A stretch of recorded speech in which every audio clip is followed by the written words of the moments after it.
Speaker.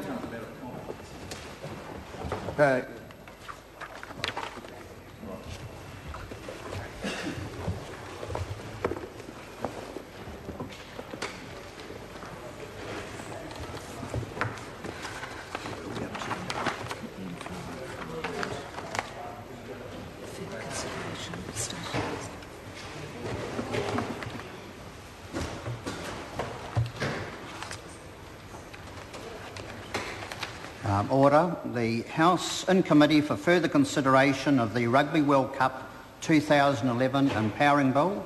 Members, when we last considered the bill, debate on Part 2 was in progress. Grant Robertson has the call and has 1 minute and 7 seconds remaining should he wish. Mr Chair.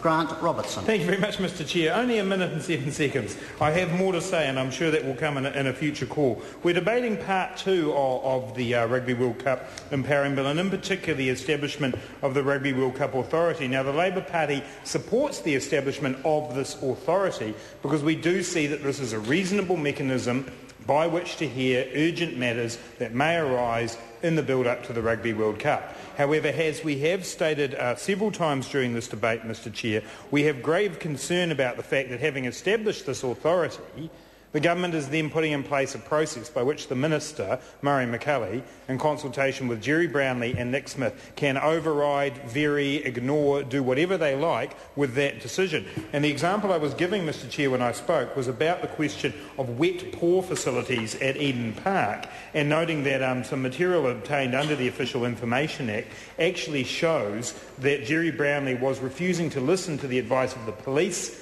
about health and safety concerns about not having wet paw services for alcohol at Eden Park. And from our point of view, Mr Chair, Grant Robertson. Thank you very much. From our point of view, Mr Chair, this raises with us a grave concern about the approach that ministers are taking. Because if a minister is prepared, upon receiving advice from the police, the people charged in our community with protecting community safety, they give advice that they believe wet paw facilities are essential for the health and safety of New Zealanders, and for that advice to simply be ignored by the Minister, what sort of case does that set for the authority being established here in Part 2 of this bill? If the authority makes considerations, as it does under Clause 9, where it goes through and where it has the ability to grant liquor licences. So this is what the authority is doing. Here's an example of where the kind of thing the authority would do. It would go away, it would seek advice, in this case from the police. The police would come back and say, we believe wet paw facilities need to be provided at Eden Park. And the Minister gets that advice and says, actually, I don't really consider that to be significant. And in fact, I'm not going to go along with that. That's the concern we have, because the establishment of the authority is a useful process. The kinds of people who are going to be appointed to it, if we look at Clause 11 of Part 2, the membership of the authority, we know that the membership of the authority will have someone who is a current, former or retired judge or lawyer of at least 7 years standing. That implies a quasi-judicial type role for this authority, which is obviously clear, given that they will be having to look at the potential amendment of Acts of Parliament. So it's a serious job being given to this authority. Serious people have been brought in. There needs to be another member of the authority under Clause 11 to be for the who is a lawyer of at least 7 years standing to be the deputy chairperson. And then in appointing members, the Minister must ensure that the authority has available to it sufficient members with knowledge, skill and experience relevant to the authority's functions, and it goes through and lists off some of that experience. So a serious job, serious people undertaking that job, yet in Part 4 of this bill we have a process that the government is trying to put in place that will fundamentally undermine that work. And so from our point of view, Mr Chair, when we look at Part 2 of this bill, we see a part that on the face of it we can support, but that is undermined by other parts, and that is most disturbing to us, Mr Chair, because the process by which the authority will work is then laid out in Clause 12 of Part 2, and that's the idea of appointing panels. And again, if we were to be looking at the case specifically raised by the police of wanting there to be wet paw facilities, the kind of panel you would establish around that would no doubt have the police involvement in it.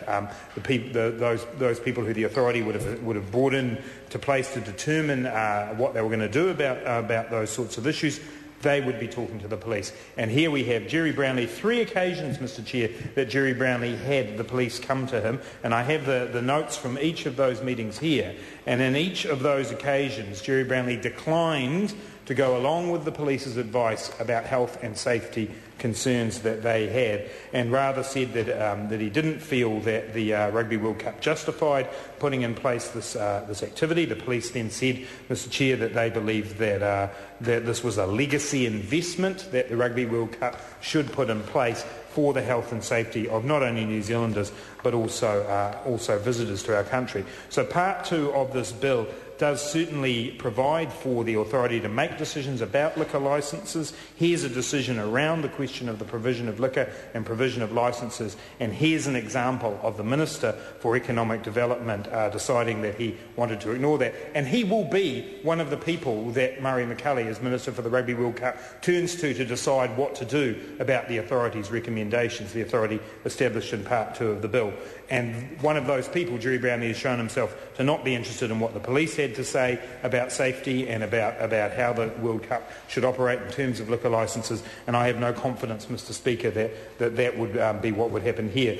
I think that the authority itself has probably been given the powers it needs to do its job, with the exception of what is happening in Part 4, and I do congratulate the committee that they made a number of minor changes in Part 2, particularly around the functioning of the Administrative Secretariat in Clause 15.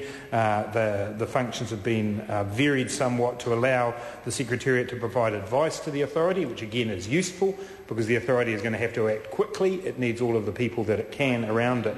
And I do think it's important to note, Mr Chair, that once again in this debate in Part 2 that the Labour Party supports the Rugby World Cup strongly. We support the notion. We certainly do support. And Nikki Kay can interject across the House and say, this side of the House supports the Rugby World Cup. We have from the beginning, Ms Kay.